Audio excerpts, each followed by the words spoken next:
The Angry Chicken Hearthstone podcast is produced by amove.tv. Check out amove TV for more podcasts covering Blizzard games. For more of Jocelyn's gaming podcasts, visit jossplays.com. And to find many more podcasts with Ridiculous Hat, follow @RidiculousHat on Twitter. Every episode of TAC is made possible thanks to our legendary patrons over at patreon.com/TAC.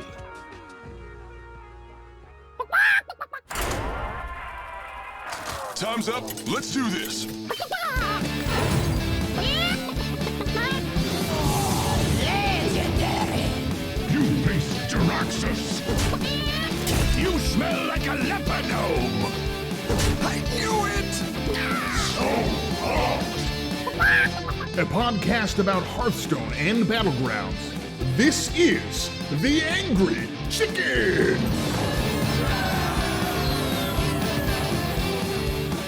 This is The Angry Chicken, a podcast all about Hearthstone.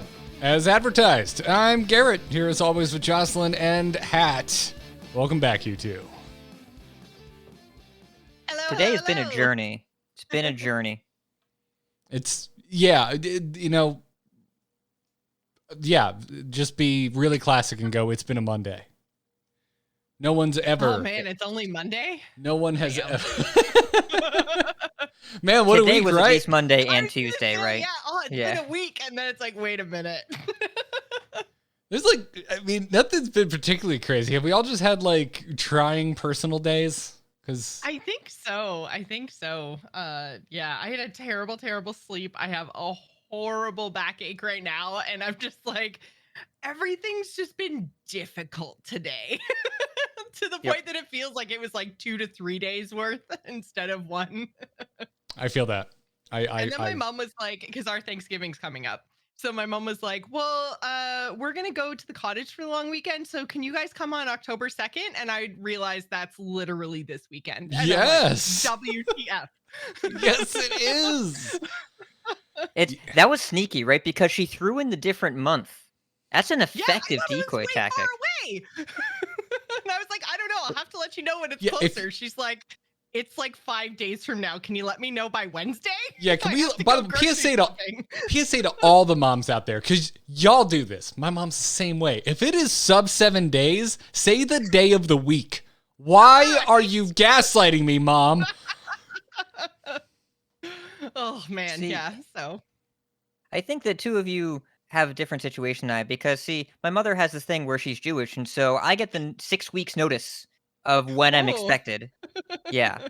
And then the follow-up is very consistent. There's a lot of just checking to make sure and just want to, what do you want to do when you're here on this date that you're coming, right? Yes, you're coming. That's it. It's a lot of precision and anticipation is what we'll call it. Gotcha. I get that too. But Roman Catholic on my side of the family. Yeah. Yes. There's never the respectful amount of time of notice or reminders. It's always either far too in advance to have any sort of answer, or just deceptively phrased with a date and things like, oh yeah, I still got time. Oh my God, it's tomorrow. mhm. Yeah. Suddenly I'm off to the Walmart to find a card. Yeah. Anyways. moms. Oh, So moms. accurate. So accurate. Speaking of people that have historically supported us, Oh, look at you! Wait, the giveaways. The next thing on the show notes. I was They're a looking at bunch the of patrons. moochers. They don't pay us for jack. We do our giveaways on Twitter. sorry, patrons, I was trying to make a graceful segue. I'm Want you just- to know that we're always thinking about you. That's what we're doing, patrons. Always. See? There you go. Always Yeah. thinking Yeah. about you. Yeah, we're doing another giveaway. Turns out, we came up with the order of giving giveaways in a strange order, because we're like, yeah, we got some dope ass Battleground skin bundles to give away that was sent over to us by the Hearthstone team. We should give away the new bundles first, because it's super exciting and it's all new and stuff. And then there are things like the beach party bundle left the store, and we were like, oh God, wait, are these codes still good? Because we broke this up. And they're like, oh yeah, the codes are still good. And so in case you're wondering why we're giving away bundles that you can't buy in the store anymore, that's why. We didn't know they were leaving the store, but now it ended up being kind of cool. Yeah, we're giving away a beach party in October, because why not? Yeah, yeah. It's totally seasonal. Very relevant. I want to be very specific that it's a beach party battlegrounds bundle in Hearthstone. We are not offering a beach party. Now, I do live near a beach, and I was if gonna say, so we you can't know, all come to your house for a party, Garrett. if you want to come down, please bring proof of vaccination or wear a mask. And I will totally pick up some tendies from Publix and meet you out at Siesta Key parking willing. So Nice. Okay. Yeah. Hold on. Before the public tendies, I was uninterested. Now I'm gonna look at the calendar. I don't even know what those words mean. Publix I just is a assume that there's super- something good. Publix is it's described as a supermarket, but really it's more of a way of life. And the most important thing to know about Publix is where shopping is a pleasure. And if you want to make a Floridian happy, unless they're out of state, they've moved out of state, just say the words pub sub, and they will immediately become a happier person. See, Is look that at- the look at place we Garrett. went for subs when we did your whole wedding thing? You see, Garrett's just Garrett floating is away. rising Sorry, I to was heaven. literally ascending because you said pub sub. Yeah, Publix catered my wedding. We also had a Okay. food truck. We also had an ice cream truck. But also, yeah, if you ate appetizers or cake when Katie and I were celebrating the happiest day of our lives together until the next day, because every day I'm with Katie is the happiest day of my life. Aw, No, Yeah, it was. unless it you was- get pub subs one day and then don't the next day, and that's a little less happy, but we're all understanding of why. that Yes. is. It's fine. Yeah. Anyways, yeah, Publix is fine. That was a really long-winded Florida-specific beach party joke. We are actually giving away 5 beach party battlegrounds bundles. They were sent to us by the Hearthstone team. I put out a tweet this morning. It's over at TAC Podcast. All you got to do is retweet it and follow the accounts. You're probably already following the accounts because you're listening to Sound of My Voice. And I know you would not be listening to Sound of My Voice and not already be following at TAC Podcast, at Garrett Art, at Joce Plays, and at RidiculousHat because you love us. I know you love us because we love you back. Even you, that one random YouTube commenter. Even you. Anyways, go to at TAC Podcast on Twitter, give that a retweet, enter our giveaway.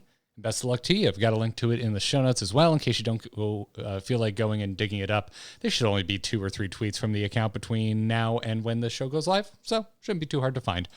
Other than that, Hat tried to segue us into our patron thanks, and let's just do it right now. Thank you to our patrons supporting us over at patreon.com/TAC. We really appreciate the support. We are an entirely independent podcast. Despite what that one random YouTube commenter says, we are not paid by Blizzard. Would be nice. I've been trying for years. Hasn't happened yet. If you would like to pay us $1 or more, whatever you choose, it is a complete opt-in subscription over at patreon.com/TAC, and you will get access to our Discord server. You get an ad-free version of the show, so you don't have to hear those darn ads. And we'll thank you when you sign up, like the new patrons this week, Tom Nook, who I can't believe is a patron. I've been paying you bells for so long. It's so nice to get something back. As well as Harrison Venema and Schulte. Schulte, your name is fun to say. And if I remember correctly, you had the MTG mana symbols as your Patreon avatar. So that was also cool. Double cool things there with Schulte. So anyways, go check it out. Patreon.com/TAC. And let's get into this week's Hearthstone news. Good news, everyone! Oh, buddy, there's been a lot of, is consternation the correct word? Depends what you're talking about.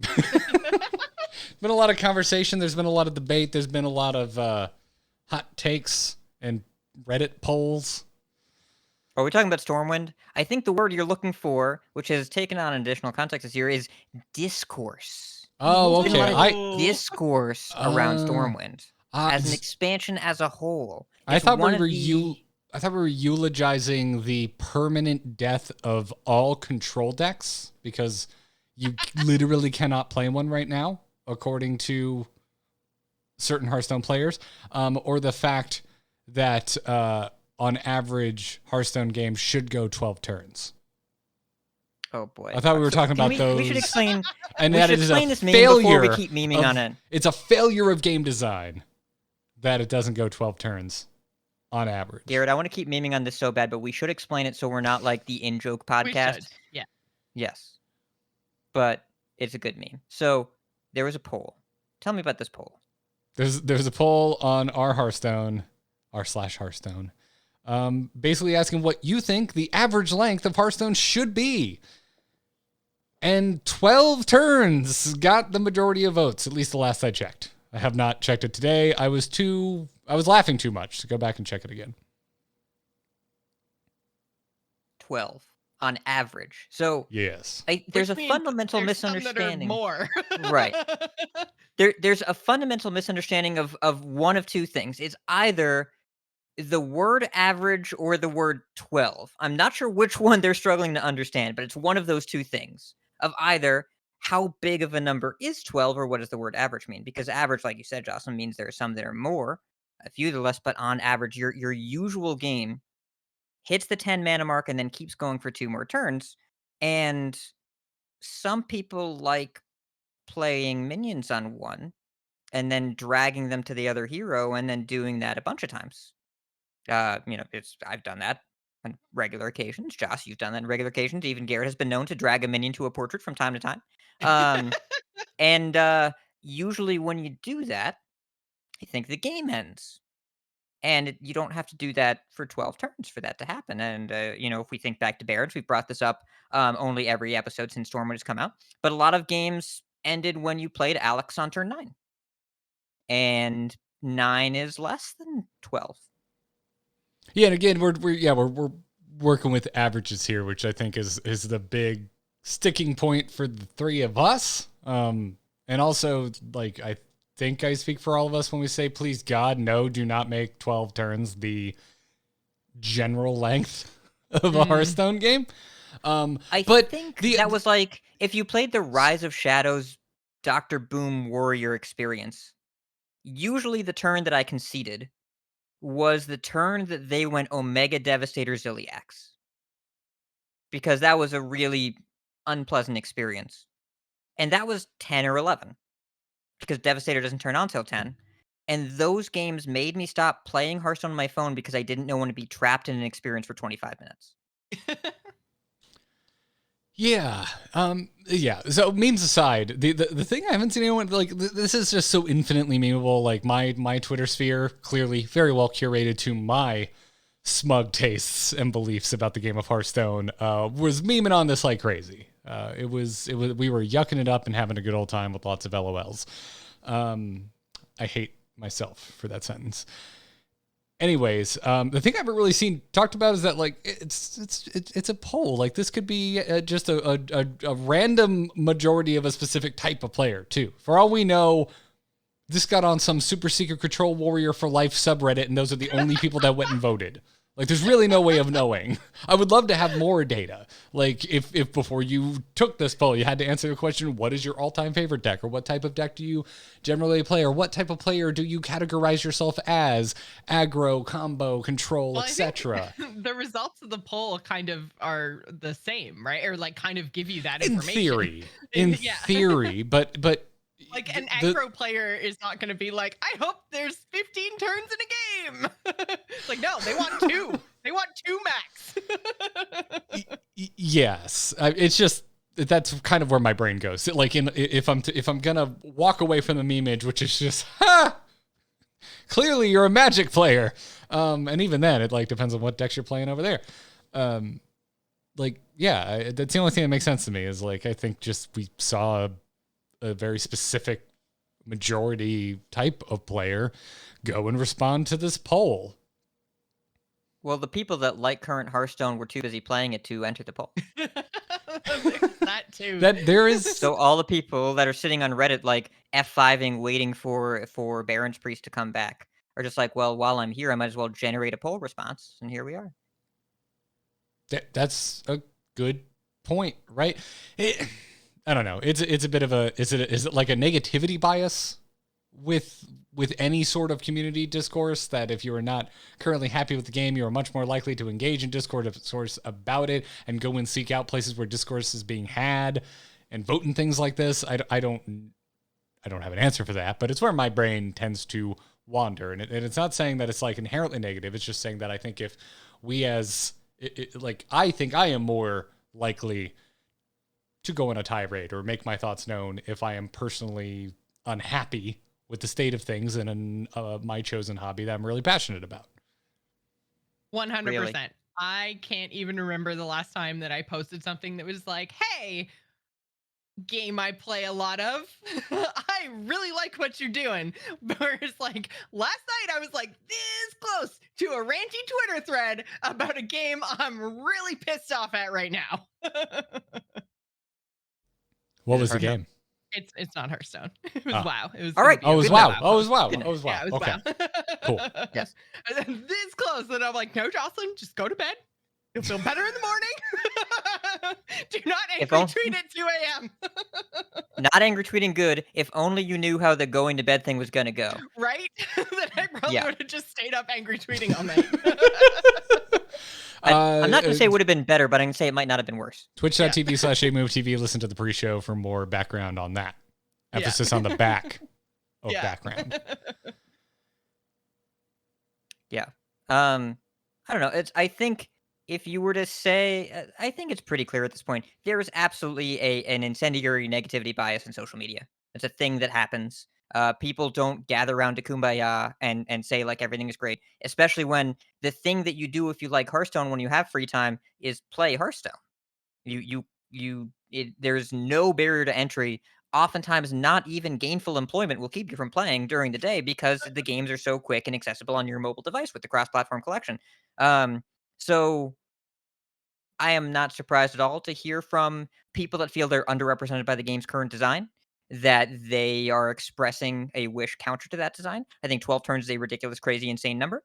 But Well, you were that saying is in terms of game length, looking back at your kind of average, and was that your own Yes. stat or was okay? Yeah, so your stats My from own previous stats. expansions kind of show that like it's never been 12 on average. Nope. I compulsively copy my app data folders from computer to computer.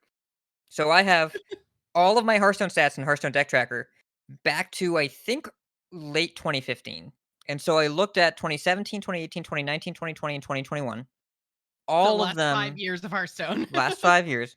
The first 4 of those were all in the 9-turn ranges. In particular, 2017 and 2020 were both 9.1 turns exactly. I think one of the other ones is 9.6 and 9.9. And again, keep in mind, that's also going to be bias based on the decks I'm personally playing and what I tracked and what I played on mobile versus what I didn't. I think, in particular, 2020 was longer because I was playing more controlling decks. Or no, that was 2019. Yeah, that was Rise of Shadows Boom Warrior. I actually wouldn't even play that deck on the phone, so all of my games on computer were the Control Warrior decks. This year, so far in 2020, it is lower. It's 8.2 turns because the decks I've been playing are definitely, on the more aggressive side, especially. But also because Stormwind's a fast format, and I think that we can agree with that, and also the designers agree with that. But 12 is not ever what Hearthstone has been. I mean, Jocelyn, you were watching Classic Hearthstone today. Classic. How it was released. How many people died to Force Roar on 9? Like many, because Druid bunch. thinks, yeah. It's literally how we got our first world champion. Yeah. That they played the 9-mana card that dealt damage, and then the person receiving the damage was dead now. And also, that was the same format with Leroy Shadowstep, and Leroy cost 4. Yeah. So, like, that was also, well, it was an amount of damage that at times was not considered neither fun nor interactive, as I've been told. You got to remember too, like when if you're going to invoke the beginning of Hearthstone, like it was a brand new card game. People coming into it were coming to it from other card games, probably Magic the Gathering. And so to come into a game with a perfect mana curve every single game was just like, oh, how can I abuse the living hell out of this and make sure I'm playing the most consistent, brutal deck I possibly can?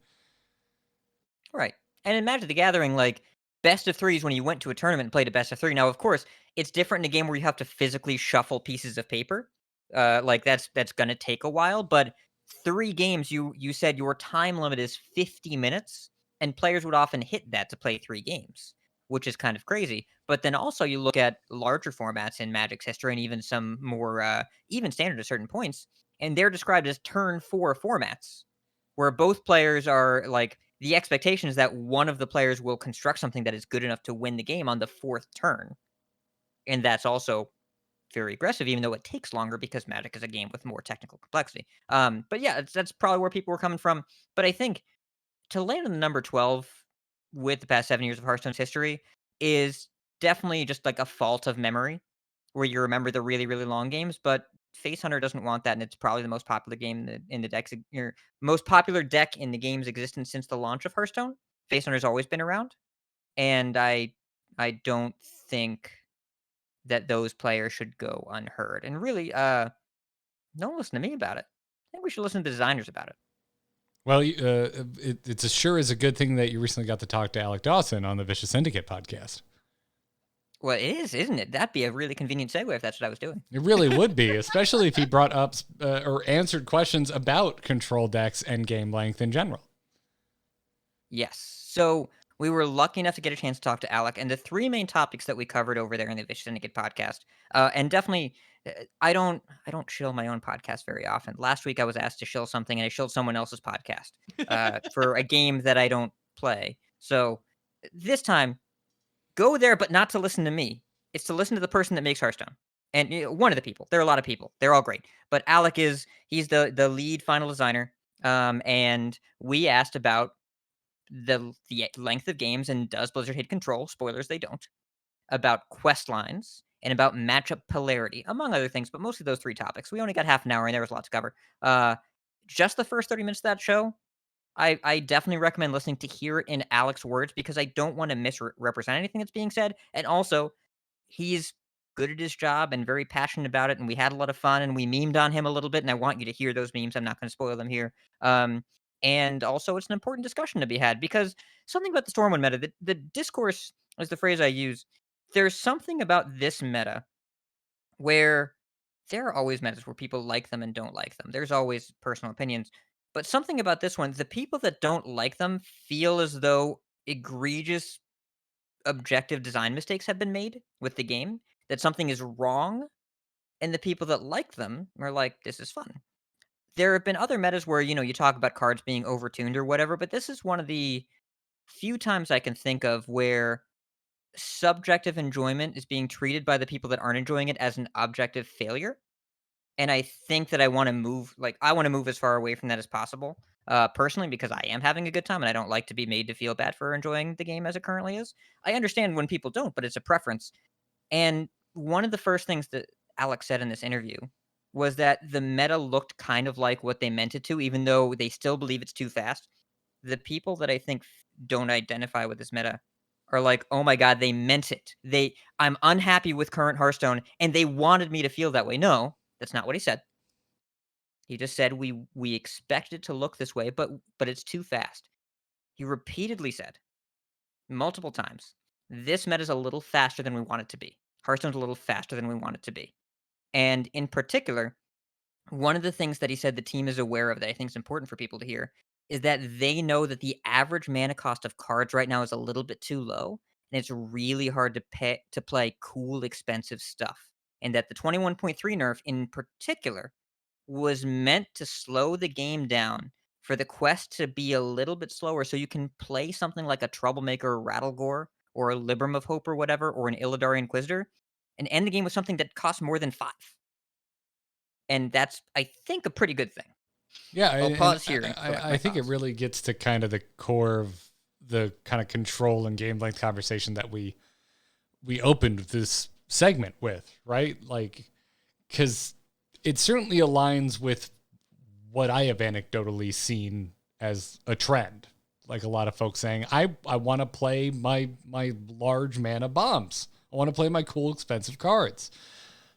Which, but I'm dead at that point in time. Yeah. Which I think is fair. I think you could, if we want to sit here and have a debate that like 10 mana is arbitrary, it's like I just want to play cool cards. I don't really care what they cost personally. But I still, it's like big expensive cards should get played. Like I completely understand that desire. So. Alec, designers Alec agree with you. that. Like they want that to happen. Well, and Alec talked about cool, expensive cards coming. Yeah.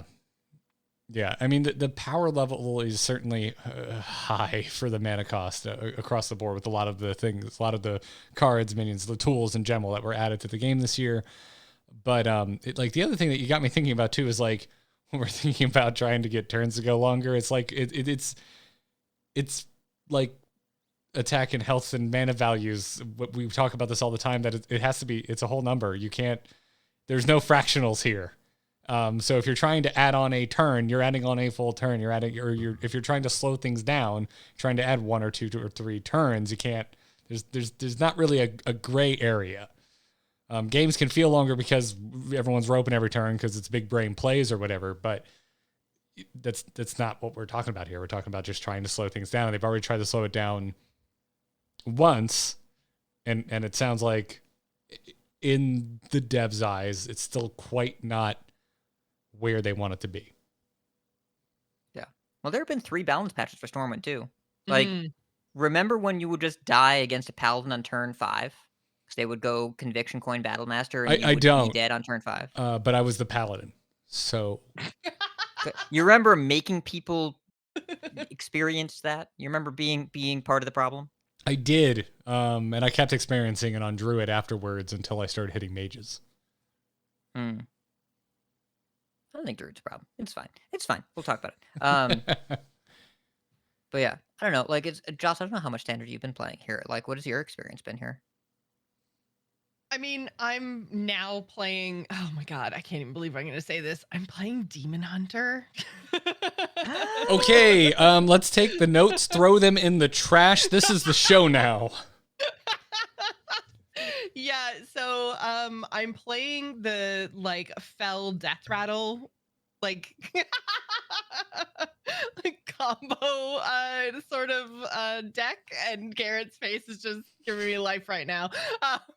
Yeah, it's I so I am playing the Fell Rattle Demon Hunter, and it's okay. It's only fun because I'm winning. I still feel bad about the class, but I was trying to play Pirate Warrior, and I was just playing mirror after mirror after mirror, and I was like, okay, if I'm gonna be seeing a bunch of warriors with the occasional mage like sprinkled in, what beats them? And Just Replay was like, hey, that's gonna be your Fell Rattle Demon Hunter, and I was like, god damn it, fine. But hold on, the Demon Hunters that you were that you had your initial strong reaction to, and this deck are really not the same. Really not the true. same. It's definitely very true. Is that this plays a little bit more tempo-y, a little bit less tricky. And yeah, like things have sped up to the point that I don't really feel like Skull of Gul'dan is cheating anymore. It's like everything else is really fast. So like if I get to play an outcasted skull, I might still just die anyway. I mean, you're describing, you just described an arms race, but you used Hearthstone to describe it. And you're not wrong. You're not, It's all relative. It's all relative at the end of the day. You know, when Demon Hunter first hit, it felt so bad because nothing could do what it was doing. It's like we were all in Geo Metros and the Ferrari just got handed out to everybody. But yeah, you're absolutely, I think, right on the money. That it's fine. It's a Skull Gul'dan is fine right now. Will it still feel fine if the average turn length gets pushed one more turn further? Probably, yeah, but time will tell. I think it's only a turn or two in the other direction that will probably make it feel overpowered again. So I mean, like, this is not an easy job. And the other reason that I'm actually enjoying Demon Hunter, that's stuck in my throat a little bit there, is because it's not a quest line deck, honestly. Like I said, I was playing some Pirate Warrior after the changes that came last week, and the biggest thing that I found is just every single game was feeling really samey. And I know that that's a lot of what people are saying about quest lines in general.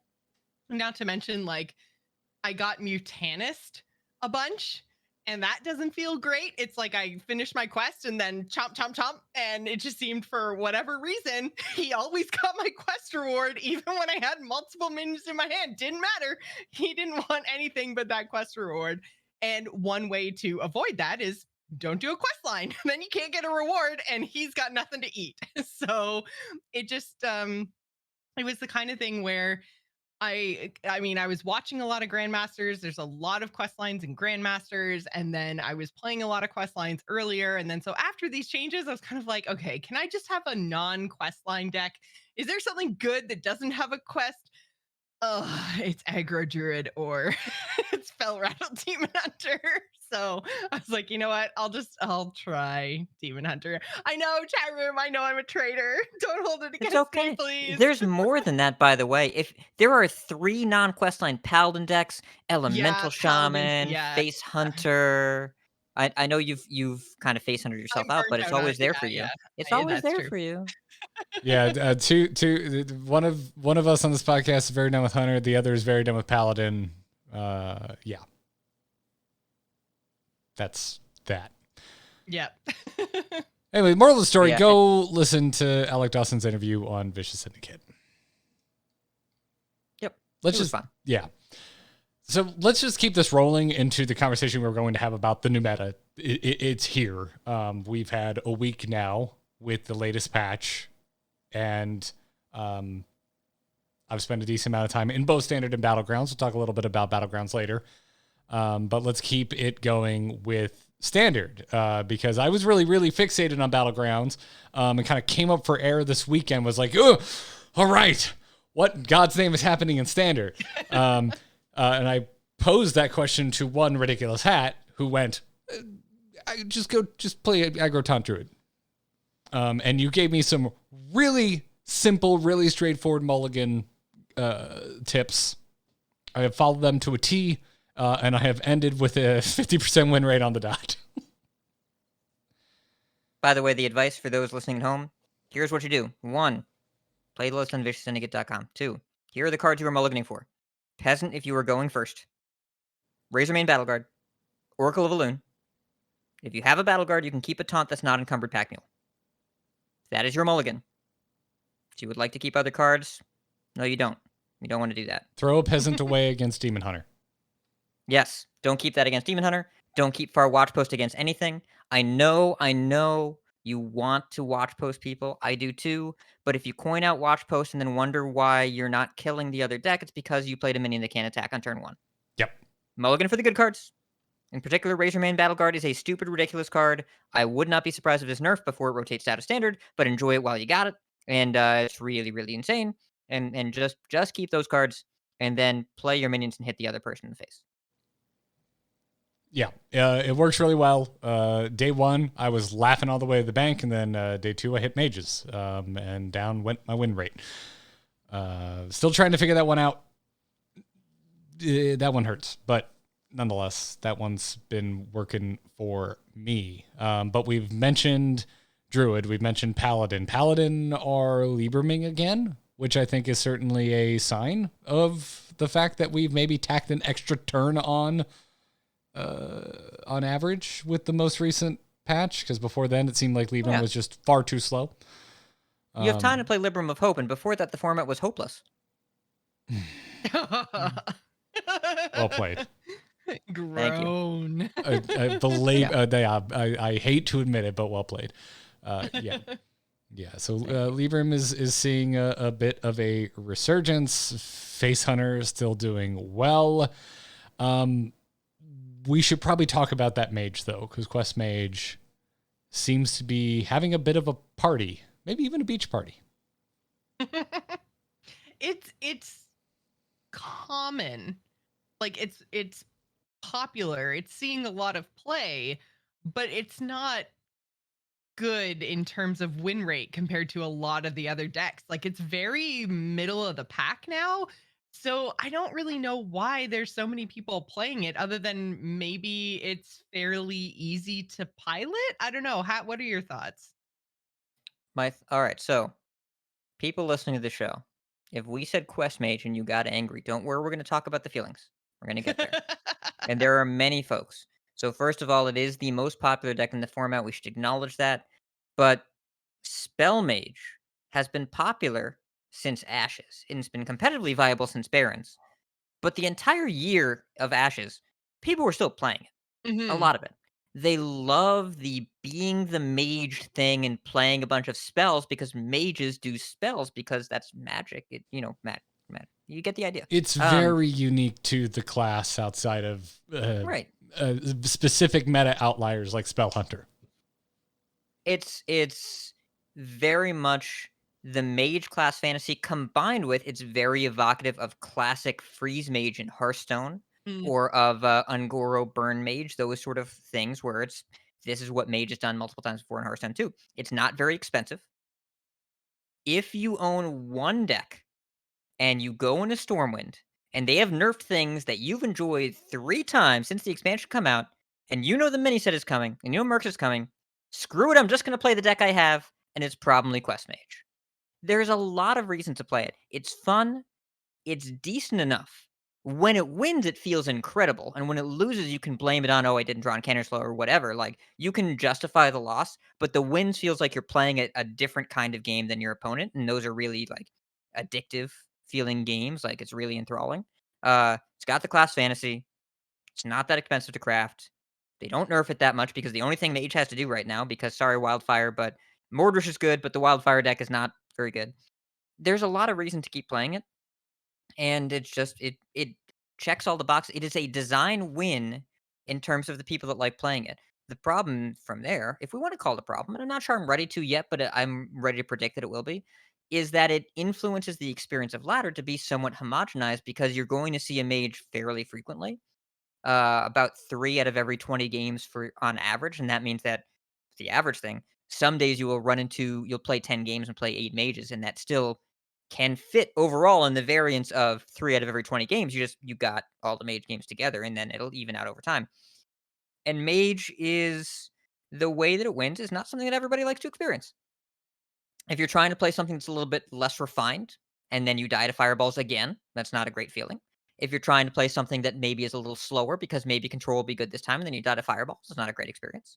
And the way to beat it as any deck, the throwback reference I'm gonna make for those old timers, those back in my days out there listening to the show, and those of us in the call, this is Ungoro Quest Rogue.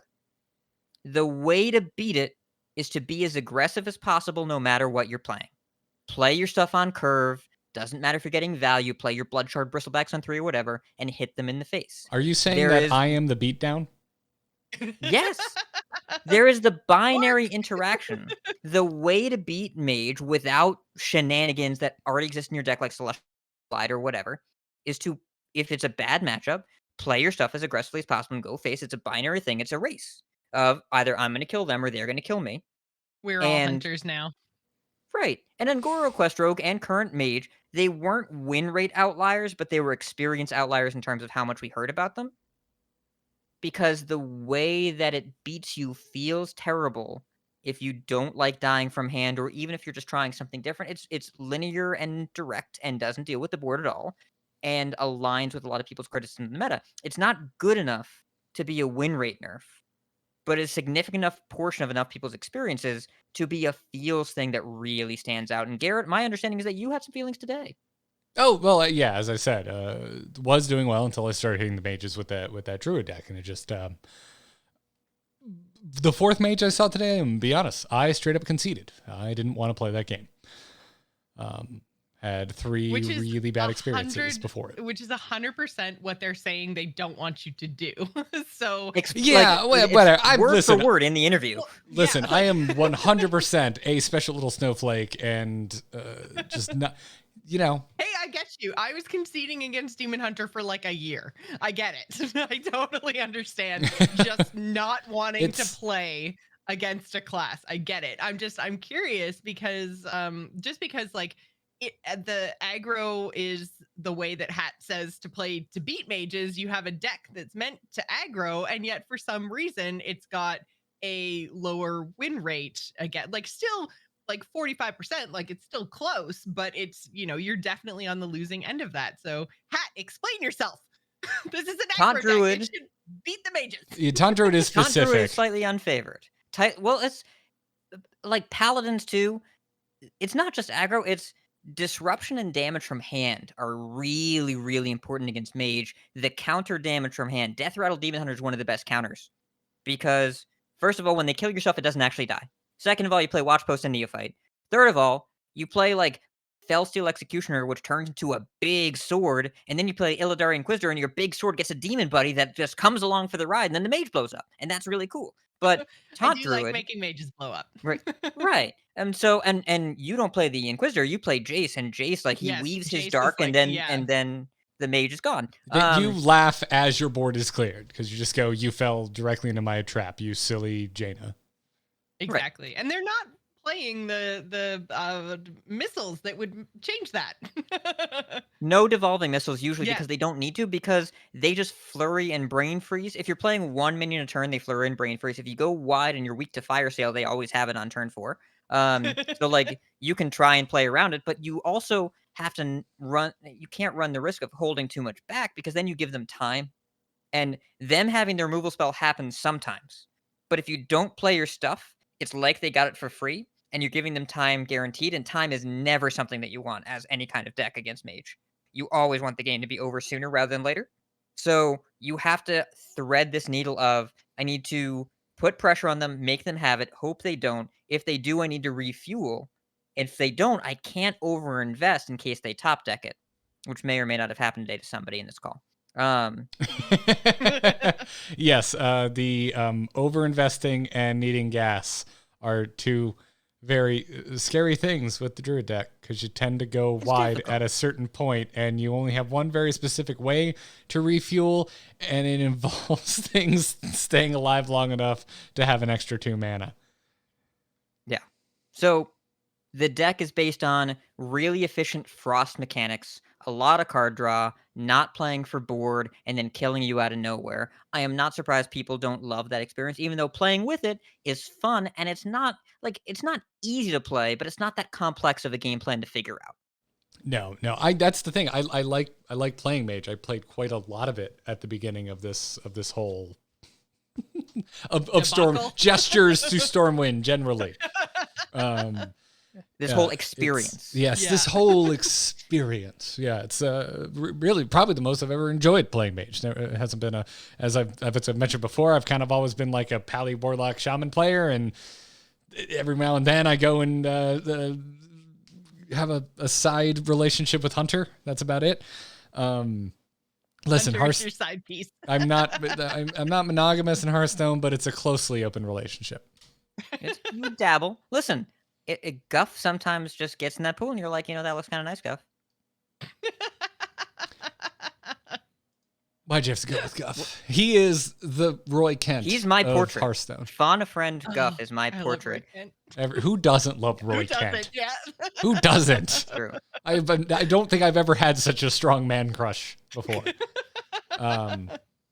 Yeah, but I do want to touch on the freeze part of Mage and why that feels so bad to play against, because I feel like freeze has been this mechanic that they've wanted in Hearthstone but have always struggled to make fun, just because it's only ever fun for one side. Like if I'm the mage playing freeze or other classes that have had access to it, because everybody remembers freeze shaman, right? Now I don't remember Rostacon's Rumble. Yeah.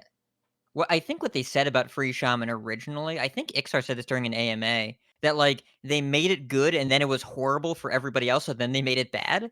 Because for sure, original Thrall DK was a freeze effect. And then they realized that maybe a repeatable freeze was like not great. Like you don't want to do that.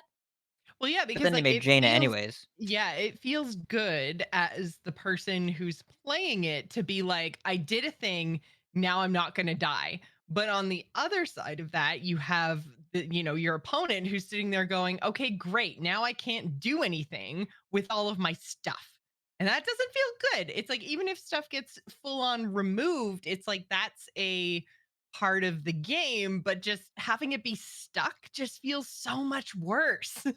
There's definitely a psychological study to be had there about moving Yeah. on. Well, when it's destroyed and gone, well, all right, it no longer exists. Time to move on with my life. But when I can sit there and stare at it, but I can't do anything with it.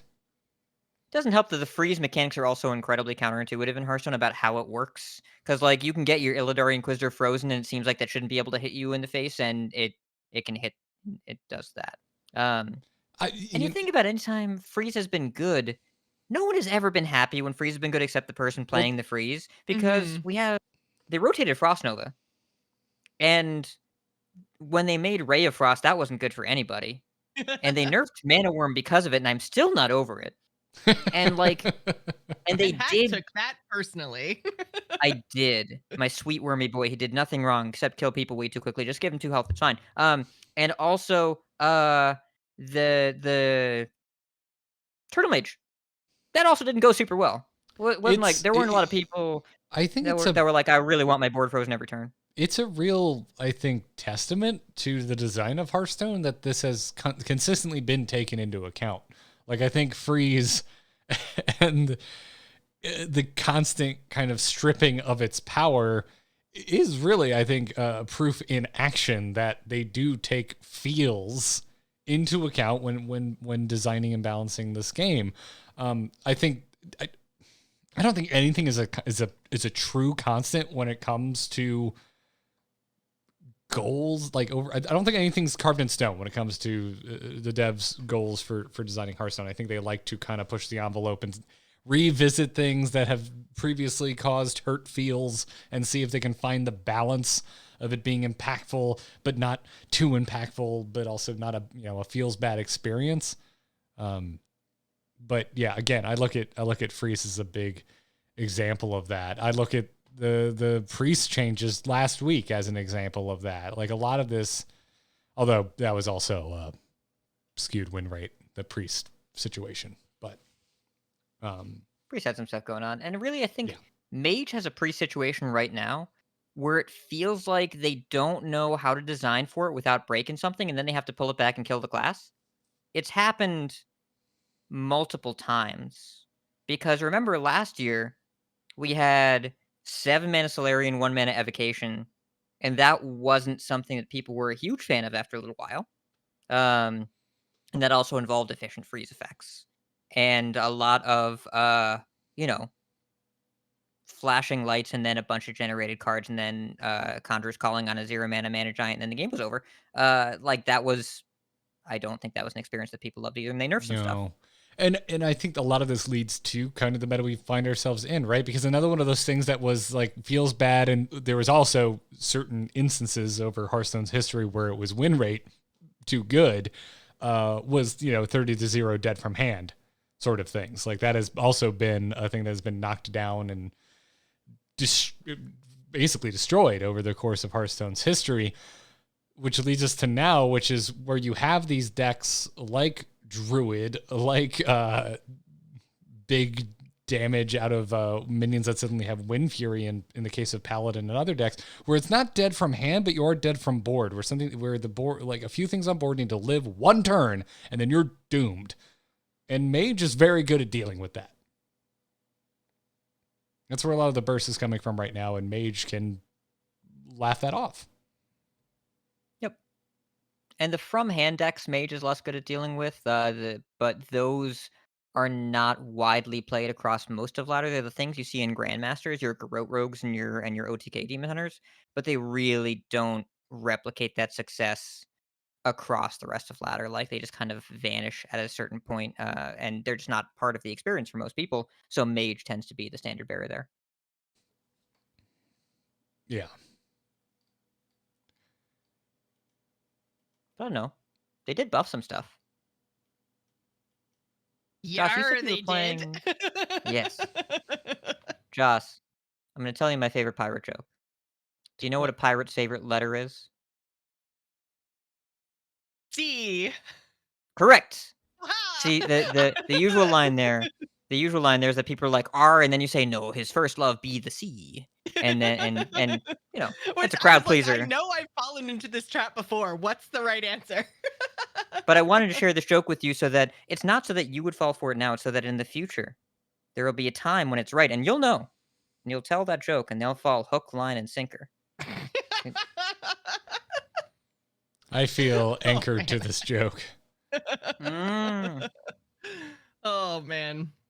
So yeah, I was playing some Pirate Warrior. So they got 3 buffs. There was 1 health given to 3 different Pirate Warrior minions, and I can't believe how popular it is now. Like it seemed like buffs, yes, but small buffs. And then all of a sudden it was like that was all it needed. Now that 1 drop going from a 2-1 to a 2-2, that was pretty huge. That was good. That was gross. Yeah. And it appears to have Like, 'cause been, those little changes make so much of a difference at a low mana cost, right? yeah. It Well, and appear, also what got taken away. Because, like, we're not dealing with Perpetual Flame into Brucon I Fast thought you said or it got into... taken away. I'm like, wait, No, what? and it's this meta is kind of defined by, like, 21.3 was not just about the additions, but about the meaningful subtraction of things that we don't have to deal with the same way anymore, and it really, like, Big Warrior and Libram Paladin did not get buffs, but they're here. Mhm. That's very true. And not necessarily having to worry about like crazy efficient early removal all the time, because Warlock is gone too, right? So because Warlock was doing things that wasn't letting me play minions either, and I didn't like that. there's a pretty mean zoo variant going around right now. Oh, I haven't that run across any of those yet. It bodied me. I felt like this was the closest I have felt in a very long time to like someone in Hearthstone put a hit out on me. It felt like turning the ignition in my car and dying instantly. Yeah, I tried out that deck, and I played 2 Flesh Giants in turn 5, and I was like, I thought they nerfed this. Do we have a name for that deck, Hat? The original tweet that brought it to attention from Frenetic called it Zoo. I think of it as, like, Turbo Giant.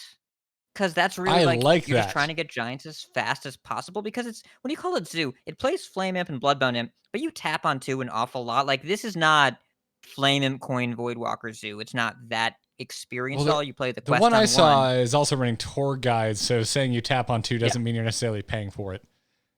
Sure, right, but this mana isn't about paying for things. It's about not doing that. Even post nerf, it's still about finding the mana reductions. But yeah, it's like Zoo is what people called it because it plays Flame Imp, Bloodbound Imp, and you do end up playing like Matron Hand and Flesh Giants and all that. But where Zoo has been the past 2 years versus where Zoo has been classically is pretty far apart. I almost It's want to been like either call Dark it Glare, yeah. like it almost feels like a combo zoo because you're just when it works it is this combination of effects where it just pops off, and by nature of having Dark Glare at the right place at the right time with tour guides and all kinds of other business that it just deploys its hand while drawing more things to play. Yeah. The entire purpose of the deck, the reason you play the imps, the Bloodbound and the Flame Imp, is just to hit yourself in the face as quickly as possible. There are times where, like, I will keep Raise Dead so that I can tap into, like, Flame Imp, let it die, and Raise Dead it back to proc the quest to play the Flame Imp again. You just want to get to Flesh Giant as rapidly as possible. That's the only thing that matters here. So I've been thinking of it as a Turbo Giant Warlock. It's fun. I think the original Handlock is also just fine. Like, it's good, but it's less popular right now. Whereas Pirate Warrior is way more popular. So, which version were you playing? So I'm just playing the one that's on HS Replay. So it's pretty fast. It kind of tops out at like the cutting class and the stone maul dude. It's not doing any crazy late game stuff. It's not like No. control. It doesn't have Mutanus. It doesn't have I think some lists are playing Kresh. I've definitely been Mutanist, which is annoying. But yeah, it doesn't have a lot of stuff that's in the like control variant of it. I'm just playing the more like aggressive, do the quest as fast as you can and just get her down. Yeah, I've seen a decent amount of this. Lots of games played if you're looking at stats websites, and it looks like it's doing pretty damn well. The win rate is quite high. But it does seem to have some Achilles heels, like Aggro Druid, for example. Seems to Absolutely. You beat this deck with a single Annoyotron, and they're like, well, my next 2 turns don't do anything anymore. Yeah, and for me, like I said, where I'm playing on the ladder, it was extremely popular, and I was playing like mirror match, control warrior match, which is mirror-ish, and then after that, I would get a mage, and then I'd go mirror again, and I'm like, you know what? This just is not that fun. And I know people want games to slow down a bit. Juggernaut versus Juggernaut is really unpleasant as far as the Yeah. gameplay experience goes. It feels highly variant. I'm not sure it is, but it sure feels that way. Because you have Cannonball RNG, Pirate RNG, and Weapon And RNG weapon RNG, competing. yeah. And it's just like when you get Swashbuckler and Whetstone Hatchet, and then your opponent hits an Anchorman and a Gorehowl, you're like, this doesn't feel the same. Mm-hmm. Yeah, exactly. That's definitely how it was feeling for me, is that like it really mattered who got it down first, because it obviously doesn't activate right away. It activates when the turn gets passed back to you. So there's that little bit of a delay. And then when it starts to activate, you're just like, oh, just please work, please work. And when it does work, you're like, haha, I just gorehowled your face, suck it. And then when it doesn't work, you're like, oh man, now I'm dead. And there's not a whole lot of in between. And now I'll just be singing the Suck It song from The Office. Thanks, Joce. You're welcome. It's going to be caught in my head all night while I try and sleep. That's cool. Interesting that you bounced off of it so quickly for mirror reasons and not because you were seeing Druid reasons, but... Yeah, I'm actually really surprised that Druid has the win rate that it does, given that my ladder experience has just been pirates everywhere. And I wonder if it's just that, like, people haven't had Warrior for a while, because I know that was one of the reasons that I went to go play it, is I was like, hey, I haven't played a Warrior deck in a bit, so I'm going to go give it a try. And I think everyone was kind of in that same, at least everyone in my ladder bracket or whatever, was kind of in that same headspace. But I haven't seen any Druid. I mean, Warriors like that scene in Spider-Man Homecoming. If you can't win without the bomb, you don't deserve it. I do miss Bomb Warrior. That was the last time I played Warrior, I think. Yes, that's what made me think of it. Yeah. they kind of lost their bombs, and for a while there, it was kind of like, how does this work? Mm-hmm. Well, with Rush Warrior was kind of good. Oh yeah, Rush It had Warrior. a hot moment, right? It had like a hot moment. I mean, outside of the first 2 weeks of the expansion when you were playing Paladin, Deck of Lunacy, or other, outside of that, Rush Warrior was good the whole time. It's brutal. That's what was happening, right? Like, it's so funny. Yeah. You're and also the not Mage was wrong. the other, because Mage played more in the Grand Slams than Hunter ever did. Fair. Anyways, if you want a complete list of all of the different archetypes that we've kind of assembled here that we've been seeing that are popular, they're in the show notes over at theangrychicken.com. Look for the episode 435 post. It's always a Google Docs link at the bottom of the post. Otherwise, it would look like an absolute word vomit. It's too much to put into a blog post. It's true. And sometimes links break. We used to do that. No one needs to see that. It's terrible. It's also bad for SEO. Anyways, before we move on and talk about Battlegrounds, we're sponsored by ourselves this week. That's right, by ourselves. Hat, do you have anything else to promote besides Vicious Syndicate podcast with Alec Dawson? Yeah, I want to hear about the Gaslow nerf. Well, you should listen to Into the Nexus. Who hosts Into the Nexus? Who's on that show? Kyle Ferguson and this other jackass. Does he have a Twitter? The other guy? Yeah, it's Garrett Art. With 2 T's though. I know Garrett is only ever spelt with 1 T, so it's very confusing. But I'll change the notes. Sorry, my bad. yeah, if you could get rid of that one, thank you so much. The only way to spell Garrett is with 1 T. It's definitely not 2. There we go. Oh my gosh. Dear listeners, Hat just changed my name to Garrett. in the chat in the show notes. Yeah, we're gonna talk all about the Heroes of the Storm patch that dropped today on Into the Nexus this Thursday. That podcast is still going because Heroes of the Storm is still going and still getting updates. I made a joke on Twitter today that Overwatch 2 is advertising hero reworks, and over in Heroes of the Storm we just call that patch day. We don't have to wait for a whole new box product that we have to pay for. Wait, hold on. Did HOTS add any hats? Are there any HOTS? No. No. I mean, there's another joke there too, where some games are getting rid of big red love rockets, and we still got butt cheeks in our game. So take your. I'm gonna ask about the context of that after the show. Oh, I just that White Mane? Well, just that Heroes of the Storm has like the thirstiest skins in the Blizzard portfolio. But they're all this big. Well, yeah, but when you're loading up, like they're little buttons, when I you're. cannot lie. I mean, when you're loading up, though, they're still very noticeable. That's true. That's true. You can spin those to very suggestive angles. Yes. I mean, you can. This is the thing I've done. You can also spin, Lumberjack Uther to very suggestive angles. I mean, that is a low-cut plaid shirt. It's very true. Yeah, you can hear thoughts like this and more on Into the Nexus. Jocelyn, what would you like to promote? Children's charity, actually. That's quite the segue. It's for the kids. For the kids. So it is Extra Life time again. We are going to be supporting the Children's Miracle Network of hospitals over at the Gamers Inn. This is our 10th year actively participating in Extra Life. My goal is just under $2,000 US because that will put me at $15,000 raised for the Children's Miracle Network over 10 years. And it's a lot of fun. There's a lot of streams all through October, November, and December. It's going to be October on Friday. What?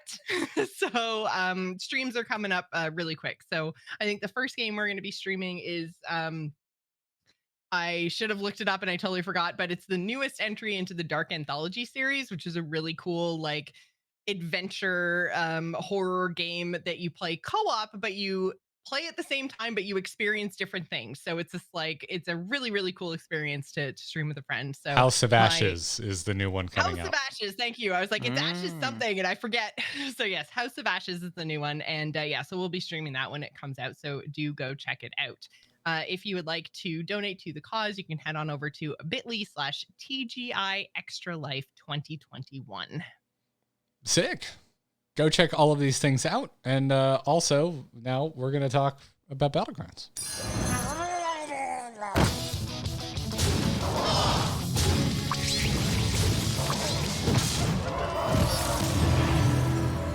Have a good battle, friend. This is the second time today I'm going to go, the new meta is here. What the hell is going on? Except it's for Battlegrounds instead of standard Hearthstone. By the way, I still cannot get over the Hearthstone button in Hearthstone. It's hilarious. It's so weird, right? It's really weird. It's like, I know I'm in Hearthstone. I clicked the button when I came in here. It's somewhere, I don't remember if it was on the show or not, but it is some real Call of Duty presents Call of Duty ass shit. That was not on the show, but that's very funny. Yeah. And there's plenty of time to contemplate this. In the 10 seconds every time you log into a client, want to play a BG, click the modes button and say, well, I'm dumb. I have finally, I think just yesterday was the first time I didn't do that.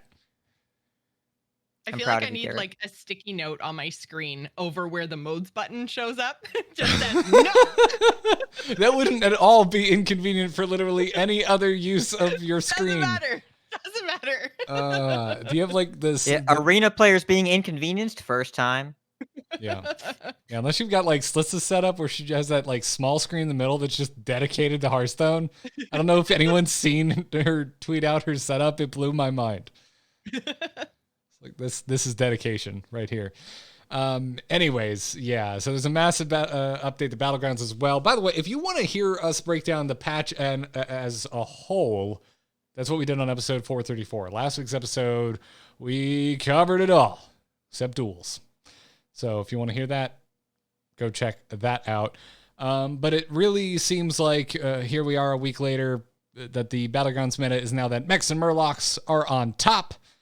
Murloc's getting just a little bit higher value at the upper MMR, but really these two are neck and neck for the top spot in terms of the top performing compositions that you can draft.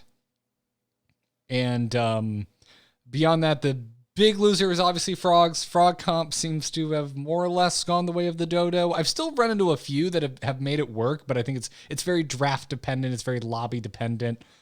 And like how lucky they are. I think the first time I lost to frogs post patch, they had like a golden baron, 2 frogs, and a golden macaw.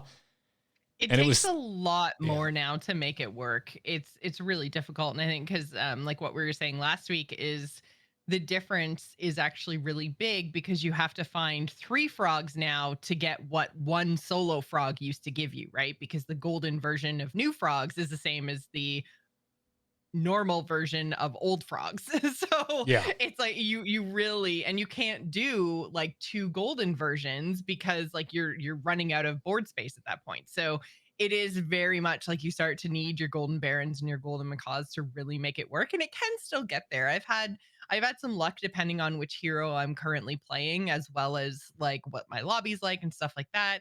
I find that it'll get me to a top 4, but usually not any further than that. Everybody else just scales way, way quicker.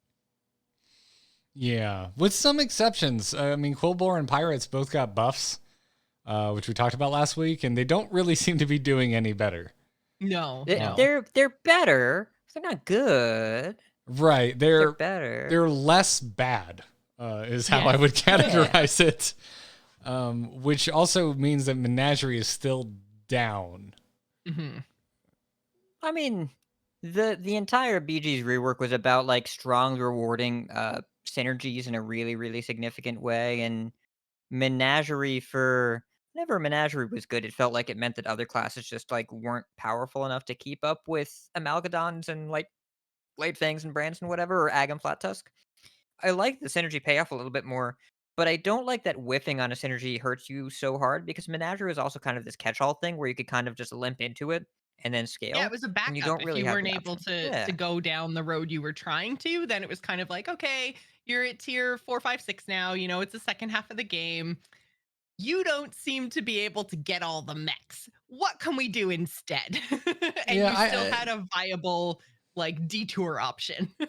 I don't know. I'm a big supporter of Menagerie. I think it rewards game knowledge and also just games played, because you really learn where the power is and how you can make a disparate group of what seems like random crap work. So I don't know. I really like it. I really miss it. That's the thing I think I have felt more than anything. Maybe Pirates. Quillbore's been kind of down in the dumps for so long that them being kind of low on the average finish just kind of seems like their place right now to me. But I'm Remember when they were the most busted thing BG's had ever seen for a week and a half? Yes. Yeah, and it was like, still I'm somehow still scarred by that. Like I'm like, yeah, Quillbore, stay down in the ditch. I never want to see you again, you stupid pig. Ugh. And I'm still sitting here going, it wasn't as bad as Elementals. Yeah, this is Hold the on. Demon Hunter Battlegrounds. Except the Demon Hunter you're playing now has Quillbore in it in Standard. I know. Doesn't count. It doesn't say Quillbore on a tag at the bottom of the card.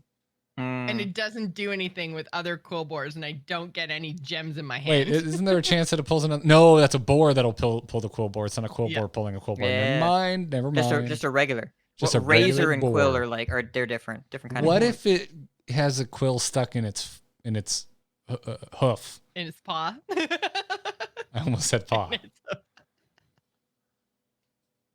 Or Quillbore. I don't know. Would that make it? I mean, it would be a boar with a quill. Then it would be it's a boar having quill, something. Quillbore.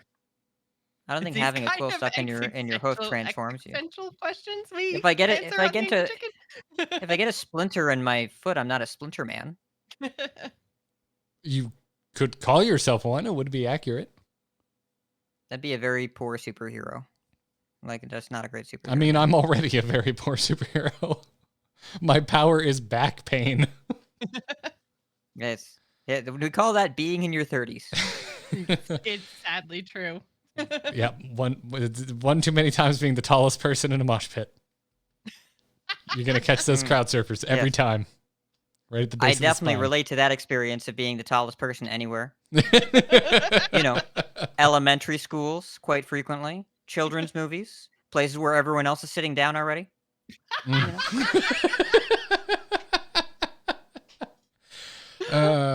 First one on the escalator. Yeah.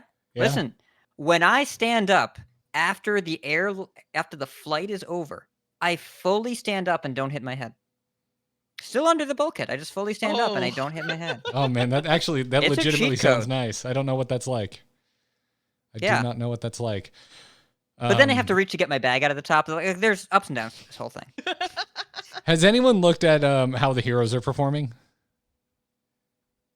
It keeps telling me to be Daryl. That's been true since before the patch. Daryl Yeah. shot up after his buff. He hurts my brain. I've been off Daryl so long. Same. Yeah. Same. I'm like, there is no way this guy is good because I'm dying so hard. I don't know what I'm doing. Things I think should work don't work. How do you, Daryl? Brain explosion. So it's really I've noticed and have picked up from watching people better than me that it seems to really be about kind of taking a turn off and double buffing over 2 turns a single minion to the best of your ability as you get later into the game. And obviously your mileage is going to vary depending on which minions you find, right? Yes, yeah. Because I know, like, I feel like when I see Daryl's play against me and they kick my butt, they always have the little pup guy, the pup bot or whatever it is from tier 1. Yeah, that's like great because a bajillion, and I'm like, how did that even happen for you? I didn't find one my entire game. Well, it is. I mean, it's tier 1, so it's going to be the most copies in the pool. It comes with Divine Shield out of the gate. It comes from the store that way. You don't have to modify it. And so you can dance on multiples of them, and then when you combine it into a golden, you get a giant puppy. So yeah, I was trying to think of a joke there. That's just called a mastiff. Is a giant puppy. There you go. Yeah, there it is. But yeah, I've had some really good games with him, and I've had some games where it just felt like, why would I ever pick this hero on purpose? But every time I've had a successful game with Daryl, it's been real close. I've yet to have one where I just hit the obviously good minions. Everyone's doing well with mech. Daryl especially does well. Like if you can find an early deflecto that you can dance on, yeah, he's just gonna run away with it. I have not had that experience once post Daryl's buff. But I have gotten multiple top 2s. I don't think I've gotten a first place with Daryl, but it's been damn close. But all of those games, I'm at single digit health, pretty early into the lobby. So it's been stiff competition. Stressful. It's stressful. Like BG's is usually my iPad mode, and I play it a lot with my wife, and I will pick other heroes that are not Daryl that are worse that I don't have to think about it. I'm really glad that you said that, Hat, because I'm doing the same thing right now. That like I'm thinking, I'm like, okay, I know that you guys are really good, you couple of heroes, but I'm just gonna take like an AFK or something. It's just super straightforward, not to think about. I am the opposite. Master Win is the way to go for like variety of experience, but I pick one of 2 things and then I play my turn and then it's great. But Daryl is like, that's a lot of work, man. Mm-hmm. I'm the absolute opposite. Not only do I straight up not understand how anyone can play Battlegrounds on a touchscreen device of any sort. I don't even play this on my laptop because I use a wireless mouse on my laptop and it's heavy, and I can't make movements fast enough to play Battlegrounds on my laptop with a heavy wireless mouse. I can't make like brain connections fast enough to play Battlegrounds on any complicated hero. Garrett, you need a new mouse? I can hook you up, buddy. I don't want a wired mouse. I don't want a wired mouse on my laptop. They make wireless mice that aren't like that's a thing that you can not have. I bought it last year. It's like new-ish. Do you need a BG mouse specifically? You need like a zoomy mouse? I need weight reduction. I need to treat this thing like a shitbox track car. Take out the carpet. Take out everything that is not essential. I'm gonna get you. I need a left click only. A super light mouse. Oh yeah. Just take out everything else. Right, the one button. Send me a Gen 1 Mac mouse. Oh, sorry, they're still dumb and only have one button. Send me any Mac mouse ever. I don't know why I'm throwing shit at Mac mice. And then in the movie of Garrett Plays Battlegrounds, the movie, it has to charge midway through, and it's got the stupid port in the bottom, and then you play it upside down, then you win, and everybody carries you off the stage. Oh, I want to see this movie so bad. Yeah. But anyways, so I turn up the frame rate in my iPad to 60 FPS, and like it's fast enough and it's fine. And also, like, if something requires me to have more APM to win more, I'm just like, I would rather be second and do less. I would rather play standard on a touchscreen and save Battlegrounds for when I'm in front of my desktop. No, I would rather play BGs, and instead of picking Daryl, pick, I don't know, Omu, and just press the one level button instead of... Okay, hold up. Could you give me an example that doesn't involve two very good heroes? It's like, oh, I'm going to go from this one good hero and pick this other good hero. Almost Malygos. Top 10. Malygos. I would rather just Malygos, because then I get to zoop twice a turn, and like I get to do stuff. I get to zoop here and zoop there, 2 zoops. And then like sometimes you high roll and something cool. Or you zoop your own, like you take an Argus and then you zoop it and become something else. Yes, I'm going to keep saying that word. You just got to zoop. But that's what, because when you're playing Malygos, you point them in and you're like, zoop, and then something new. You're going to say that now every time you do it, and I hope that you do that. Every single freaking time. I'm just like, zoop, zoop, zoop, zoop, zoop. But that's what he does. Zoop the loop, everybody. Zoop the loop. Yep. Exactly. So I'll take a Malygos, which is objectively significantly worse than a Daryl. And I'll be like, I'll top 4 maybe, or I'll not. But it's okay because like BG's like I'm not pushing my rating the same way that I'm going in standard. Like I'm happy with where I am in BG's, but like it's not a mode I invest a ton of time into. I don't expect that many results back, and I like zooping, so I'm gonna zoop. That being said, real quick, just a mini standard break before we leave Battlegrounds, and let's just do the Hat Legend forecast. What tiny number are you now in Legend? 50. Good God, Damn. man. Yeah, been a good week. God. Good month, season. Yeah, I am not normally a 2-digit gamer. Like, this is a new thing for me last month and this month. So I don't want to give any kind of impression like, oh yeah, this is a normal thing. I am freaking out every single time I log in. I'm like, oh my God, is this somebody else's account? What's going on? But it's my account. You had a really good Twitter thread in this past week about ladder anxiety, and I'm like, I am actually so glad that Hat is feeling it a little bit right now, because I felt so alone in my crazy ladder anxiety. Well, it's such a thing. I mean, we cover that in it on anyone, but at the same time, I kind of feel good that you're there with me. Yeah, I right now my desire is to just not suck in standard, and I feel like I suck. And I feel like I wouldn't suck if I just went back to Paladin, but I don't want to just go back to Paladin. It feels like a cop-out. It's okay. Learning a new thing is cool, and challenging yourself is how you get better as a player, and I've been doing a lot of that lately, and it's worked. But the voice inside my head versus the results in Hearthstone keep getting further and further apart as to like what the client is telling me I'm doing versus how I feel like I'm doing. They're not even close anymore. And so I wanted to talk about it because we covered this a lot in Coin Concede this past week. We had the entire destination topic was just ladder anxiety, and Edelweiss and Bodikus are in the same place. That it's when I would win one game, I would say it's too good to be true and close the client and reopen it 15 minutes later to play one more game. But if I would lose, I would instantly queue back up because, like, on the one hand, you can't end in a loss. But on the other hand, that, of course, you lost. That's what you deserve. You don't belong here. Dealing with the fusion of those two feelings is intense. But, like, the thread got really good traction. Language Hacker retweeted, and it's like, I still get anxious playing.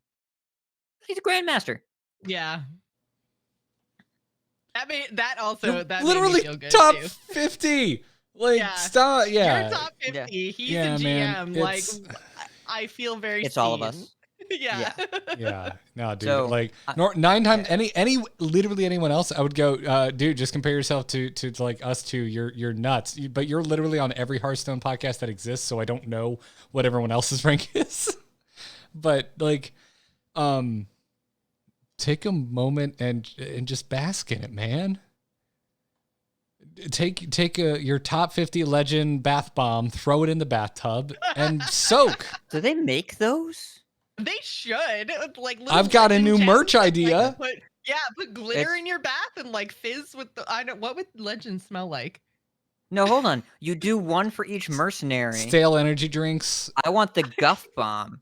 I also do not want to. I do not want to smell like Tamsin. She does not smell good. I am certain of it. But you just think of hellfire and brimstone. I guess sulfur. Sulfur is the scent of hell in demons. Yeah. She smells like farts. Yeah. Dead person farts, which are the worst kind. The digestive system doesn't even work anymore, so that's just rank. And on that delightful note, let's take an email or two before we wrap up here. Hello? Hello, it's me. Hello? Just quickly, do you get my message? Yep. Oh, Hello, brother. You can send your emails to tacpodcast@gmail.com. If you're supporting us over at patreon.com/TAC, message us there. Talk to us in the Discord. At us. If you know, it's cool. It's what we're there for. We're there to chat. Anyways, Jacob N. wrote in and says, do you think Blizzard will ever consider the idea of banning problematic neutral cards only in the offending class when that is the case? A recent example is Crystallizer and Warlock for Wild. This would allow the card to continue to be used as it is, at its intended base powered level in other classes and strategies. If it's only a problem in one class, why take it away from everyone else? I would imagine that it's a coding level concern. I mean, yes, probably. I mean, again, I don't know how Hearthstone is built, but I imagine each card gets like a class flag. So when we've seen cards that have been like dual class cards or tri-class cards, they've probably had to make a new class, I would think, and then, list the ones it was able to be used in, which means that every single time that they did this, they'd have to make like a class that included everything but Warlock. And then they'd have to delete that again. And that seems like a lot of work for one thing. I would hope that on every card it's like checkboxes where it's like, yes, you can have it here, or neutral. But it's probably not. Right now, there's someone listening that actually works on this game going, oh God, I wish it was that easy. Yeah, which also could be the case. There could be some wild and wacky, crazy way that it's coded that I can't even think of. Yeah. There's also, the other thing that pops on my mind is just like ease of understanding. Like if you're there and you're doing deck building and you're like, oh, I'm dropping Crystallizer and my Warrior, I'm dropping Crystallizer and my Hunter. You get over to Warlock and you're like, why the hell can't I put this in this deck? Like not every player is tapped in. Not every player reads patch notes. Not every player is a part of the conversation. But then it could have like a banner across it that just says banned. I would that's prefer... what they do for banned cards, but like imagine you go craft a card and it's normal, and then you click build and you choose the class and you go back to the same card and then it's banned. Yeah. What if instead of that we just put Too Hot for Warlock? Just put smells like Tamsin. Banned. But I'm gonna update the show title again. Smells like Tamsin. Gross. I prefer Zoop Zoop. I'll just put all these in there. You just pick. We get the grab bag of show titles up here. We should probably start doing that. Yeah, do a little. We'll do a straw poll. They're all up there. There are 6 different show titles. Yep. So I think when you're looking at this, there are a few things. I think the ease of understanding from the interface is a huge, huge deal, by far the biggest deal, and like enough of a reason to not do this. They have tried a lot of creative things, and at this point, I'm unwilling to take anything off the table because they do whatever they want now. But if you're like Wild is a thing where you kind of have to make a decision if you're Team 5. Either you balance Wild by disrupting old cards that get new toys that come along with them, or you don't do that. And I think generally they would lean towards not doing that. And then so far, the solution to this has been ban the outlier card for now and then deal with the solution in a couple of years. And basically they'll make Demon Seed a new card when it rotates, or find a way to effectively fix it. Because you could absolutely nerf Crystallizer in a meaningful, easy way that stops the broken interaction in this case. But Wild is a different ball game than Standard. In Standard, you would nerf the thing making the neutral broken. In Wild, nerfing old cards is something that they actively don't want to do if they don't have to, and they found a way to not have to yet. So I think that they would avoid taking people's cards away, because the whole point of Wild is supposed to be card availability. That's fair. I don't know. I kind of, on the one hand, I like this idea because I do definitely get where Jacob's coming from with the idea of like, if it's only a problem in this one small instance, why can nobody else play with it anymore? And obviously they, like you said, the solution they've come around to is ban the card that makes Crystallizer a problem instead of, changing Crystallizer and what it does. So I think that's good for now. But my worry would be that they would change Crystallizer because I agree. I don't think that Wild should be changed or cards in Wild should be changed too much because, I want to go play with the stuff that I know from years ago. That's kind of the point of the format, right? So I get that there's going to be broken problems, but then like what happens, like you say, when Demon Seed comes back in, then it's like, oh man, now we're gonna have to change either Crystallizer or Demon Seed, and neither one of those feels particularly good. What if we just said you can't play those two cards together somehow? And then it's the same for everybody else still. Nobody else has to suffer, even though that's what all warlocks want everyone else to do. They say that. The Warlock says your soul shall suffer. That's a thing that they it's not a secret. They explicitly state it. They Yes. say the quiet part out loud. Yeah, like I think that like what this question is getting at is a reasonable thing, and with all the things that Blizzard's been doing creatively to balance, like I don't think that it should be off the table. It's just a question of how to deal with the crafting and UI stuff. Hmm. And I think that is a big enough question, especially given how Hearthstone's a game focused on simplicity. That is probably enough to say they won't do it at this point, just because crafting an epic, it's an epic, and then finding out you can't play it when you go to build the deck would be an uninstaller. Like, you would end Yeah. your Hearthstone relationship right that point. It's so bad. You could put like a tooltip or a warning pop up or something like, warning, Yes. this card is unplayable in Warlock. Let's assume that people will read something. You're like, Yeah. my bad. I've Yeah. worked in customer What service if? for 14 What years. if? What? No. No. What Look if at they all just the- put all the stripes of all the colors from all the classes on it like it's a 9 class card? That won't be confusing. So let's unpack all of the layers we've just added on to try and make this make sense. And it comes back to, I really think more than anything else, more than maybe this is a coding concern, simplicity is key. Yes. Yeah. But think Easy about to rainbow understand. cards, Garrett. Yeah. 9 class cards could be epic. But this, well, 10 class. 10. Well, this would be 9 All right, class. and 9 you would class, only yeah, have 'cause you would yeah, have the wouldn't stripe have that the was Warlock missing. stripe. Yeah. Like how BGs used to not tell you what tribes were not there, and you had to like do the quadratic equation to figure out what your lobby was. Exactly. Do Yeah. that, but cards. Yeah. I'm not selling the idea, I know. Who's a final question from Hat? So from Raven, greetings, Terse Turducken. After hearing a lot of Mercenaries talk, I think that it is suffering from what I call the Star Wars problem. I thought Joss, how Garrett did you would not like get this email to me? You did the show notes. The first Star Wars came out with little to no expectations. It was amazing and took people by surprise. Cut to 2017. 40 years later, oh, that's depressing to say out loud. A new Star Wars goes into production, and for a year prior, we read about who's directing it, who's cast, thereby spoiling surprise appearances, and so on. By the time it's out, a lot of fans have already decided how they feel about it. Battlegrounds came by surprise, was amazing, and took the Hearth world by storm. Mercenaries, on the other hand, was announced, talked about, marketed, incrementally drip feed revealed without us knowing what it could be. I agree with you that it's been a misstep to try to monetize it before we know what it is, but now it feels picked apart and it hasn't even launched yet. So I will say that I'm in the Hat camp. I'll wait to play it and I'll wait to spend money on it just yet. Thanks for the great shows. All right. So, Raven, I want to Garrett- TLDR this, and not to discount what you've written here, but because I just think it's hilarious, because I think the TLDR about everything you just wrote, Raven, is that learning for the first time about something through a survey does not lead to hype. yeah.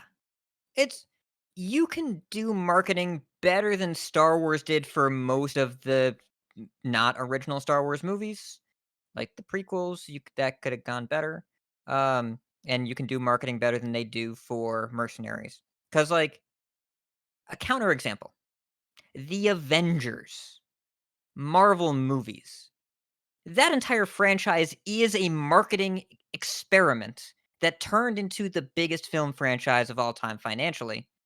No one was surprised at what was going on in the Avengers. There was a press tour for the entire time the movie was being filmed and released, and they had so many celebrities that they had competing press tours. You had to choose who you wanted to watch give interviews that day. I take issue with this. I was so surprised when the Avengers won.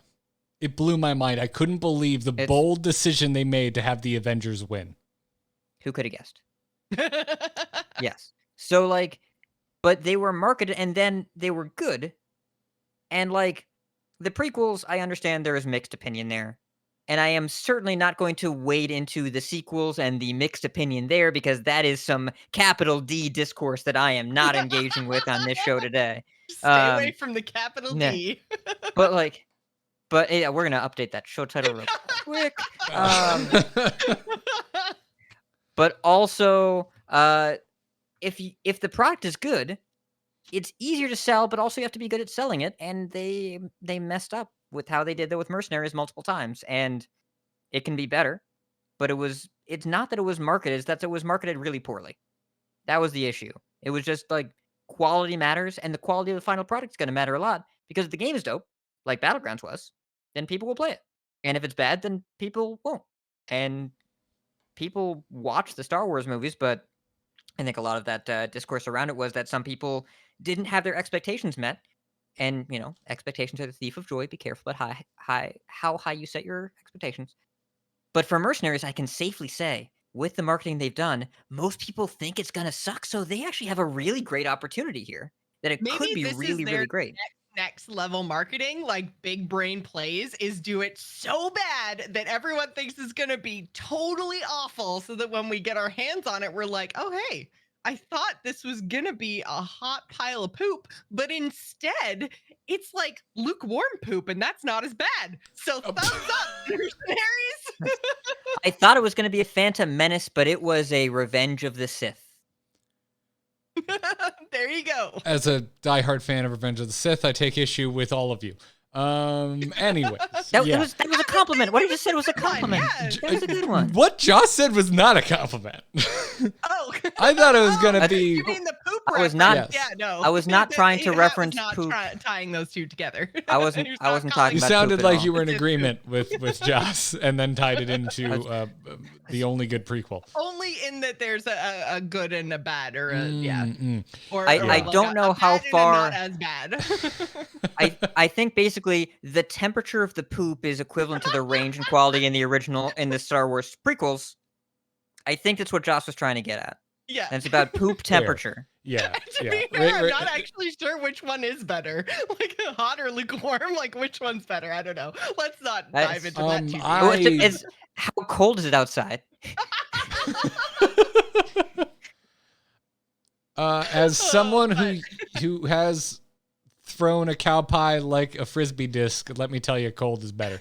Cold is better. Yeah. It's true. Yeah. Florida's a hell of a place. Florida is a hell of a place. Wash your hands. Did you wash your hands before eating your pub sub? I think. Oh God. I don't want specifics. I've changed my mind.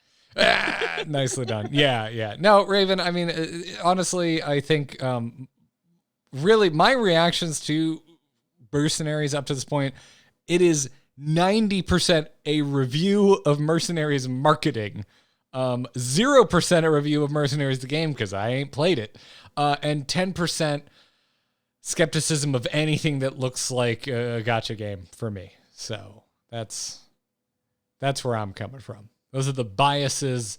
I guess I said 10% of that is a bias I'm I'm bringing to the conversation, and 90% of it is, I think, just completely botched marketing. But I think a really good point was brought up today that really botched marketing can lead to lowered expectations, and lowered expectations can lead to surprising joy. Yes. Let's all hope for surprising joy. I'm down for surprising joy. The best marketing I've seen for Mercenaries so far is from this streamer. Her name is Slissa. I might have heard of her. And she made a YouTube video about Mercenaries. She got some early access. She played the tutorial. She played the game. It looked really fun. Playing the game, like watching someone play, actually made me also. I would like to play, and It's I the think that most I've understood the game so far. right because they showed the tutorial and then the game, which is just like incredible. And I strongly recommend anyone that's curious and confused about the mode to definitely check it out because this does a great job of sharing what mattered and giving kind of like an annotated intro experience with a couple of helpful tips, but mostly it's authentic to learning things as you went. And I like that. Ready to be surprised. But I'm going to purposely stay grumpy so that I'm surprised. It's for the content. Yeah. Hashtag stay grumpy, everybody. We'll leave you on that. We are the Angry Chicken after all. So. No grumpy chicken jokes? Nothing? Okay. Grumpy Chicken says, stay off my coop. It seemed like a good note to end on. I don't know. I Yeah. thought you were just going to start doing the outro. Well, on that Keep note, talking if you want. yeah, the Angry Chicken is supported by our wonderful, wonderful patrons. If you want to support this podcast, check out patreon.com/TAC. Get yourself access to our Discord. Just direct access to us. You can message us on Patreon. You can message us in Discord. And you'll get an ad-free version of the show for your trouble. We'd also like to thank our Patreon producers, Declan H., Jeffrey D., and Dustin C. If you want to become a producer, check out the Patreon. If you want to catch back catalog episodes, maybe you missed our breakdown of the patches last week, well, you can go to theangrychicken.com, or if you're just subscribed, wherever it is you get your podcasts, go one episode back. It's right there. It's also on youtube.com/amove2 if you want to watch the video archive. But before we leave, Joce, where can folks find you? You can find me on Twitter and Twitch. I'm at Joce Plays. That's JOCE Plays. You can also go check out my general gaming podcast called The Gamers Inn, or The Instance, which I am now a permanent host on, where we talk about one big gaming topic a week, and it is super fun. I'm on that show too. Yeah. It's a good time. We talked about difficulty in games this week. It's a great time. I'm really enjoying it, I'll be honest. It's a fun show. I'm enjoying it as well. Would highly recommend The Instance. But the hat, where can people find you? I'm the only host here not in The Instance, but that's okay. We can have you on sometime. You can I mean, have your people talk to my people. We'll figure it out. But it's I do other podcasts. I referred to both of them today during the course of the regular show. But so for the hub of my content, you can go to twitter.com/RidiculousHat, but also Coin Concede. We make the competitive side of the game more accessible to you over at coinconcede.com. This week's episode is on ladder anxiety. If that's a thing that you have experienced, we do too, and we share our feelings on it.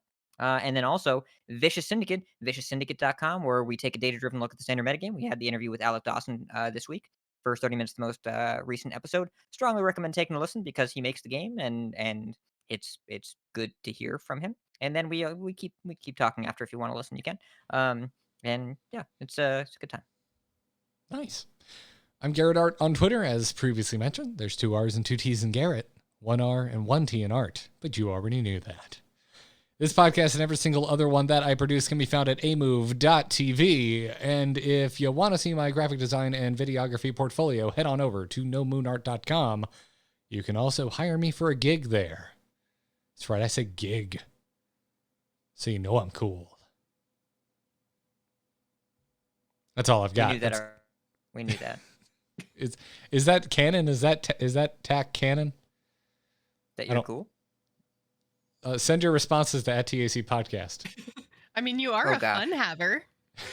So says your hat. There's documentation on the stream. I have stopped wearing this hat. Visual joke, audio listeners. I have stopped wearing this hat forward when I go to bars, because every time someone's like, "You like having fun?" I'm like, "Oh, I've never heard that one before."